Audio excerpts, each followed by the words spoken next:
Hello, my dear friends.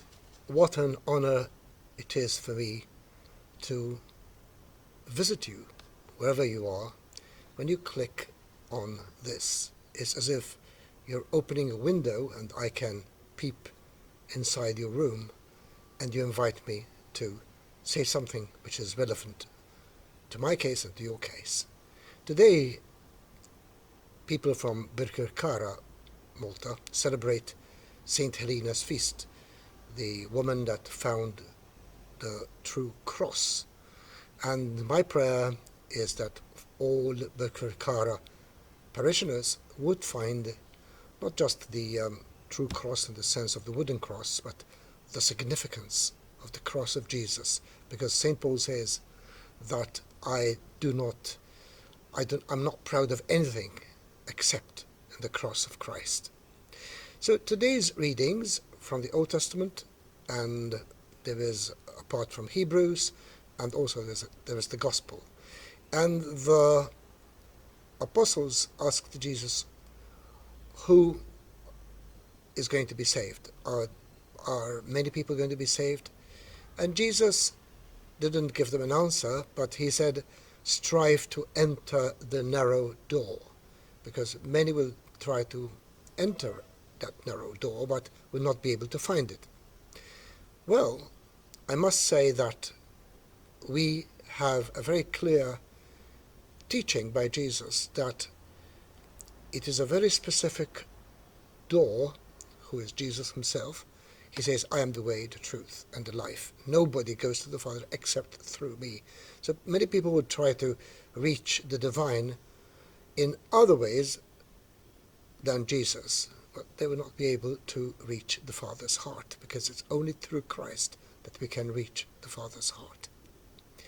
But one of the things which struck me today is that the letter to the Hebrews talk about the discipline of the Lord.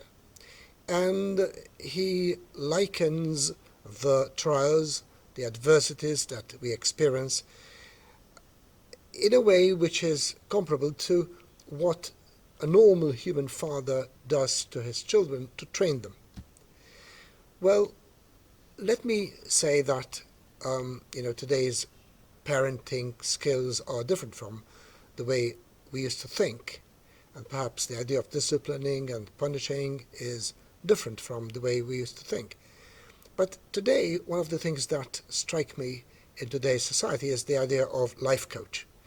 And you go to a life coach and he will give you skills of what to say, how to enhance your motivational skills, etc.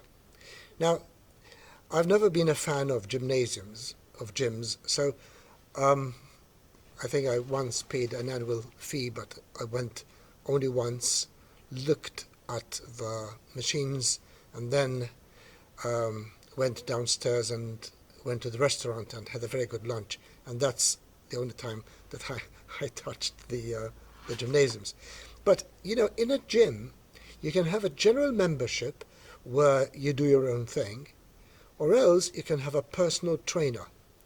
And what the Bible talks about today is the intensity of the relationship of the Lord with you and me, that he will customize, if I may use that word, he will give specific training to us to grow in holiness, to grow in maturity.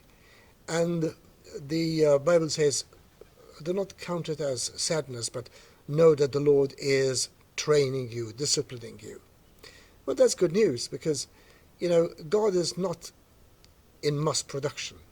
God, although he doesn't save us alone, but save us as a part of a people, but then the Lord is specific in training us individually, not just en masse.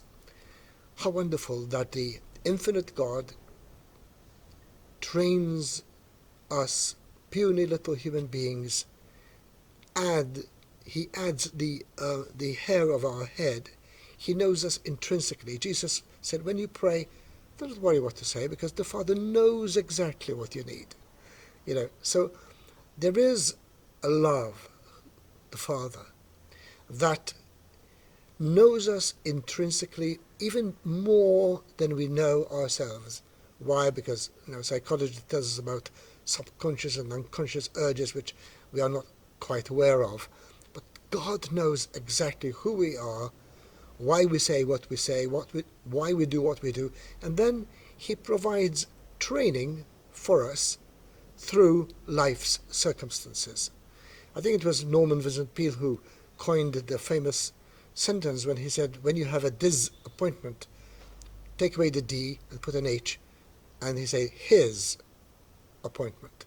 One of my disappointments was when I reached age 59, I didn't manage to make it to directorship at the central bank. But then looking back, it was a huge disappointment for me, but it was his appointment because it opened to me, the possibilities of teaching English to foreigners, and it gave me a whole new perspective on what my life was all about. So, my brothers and my sisters, look on every occasion that you have, even those unpleasant ones, as an occasion for growth. Notice that it is God who is dealing with you. God, like a personal trainer, He says, okay, now 50 push-ups. 50 push-ups? You must be crazy. Yeah, well, no pain, no gain.